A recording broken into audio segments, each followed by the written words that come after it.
This year, I use my planner every day to keep track of my homework and schedule. Here's my step-by-step plan. Step 1. Write it down. For each class, I write down every assignment, including the page numbers to reference, all the details, and the due dates. Step 2. Write it down now. I write down my assignments immediately in class. My teacher usually keeps assignments posted on the board during class. As soon as I come in and sit down, I take out my planner and write them down.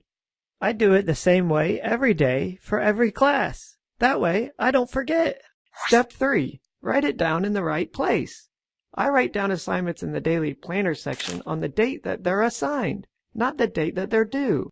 That way, all of my assignments for the day are in the same place. I don't have to look at next week's calendar to see if I need to work on something today. Step 4. Highlight it. I highlight every class that has homework for that night. That way, when I'm at my locker at the end of the day, ready to run out the door, I can see which books and notebooks I need to grab. Step 5. Use it. When I get ready to do my homework, I open up my planner and I have all the information I need.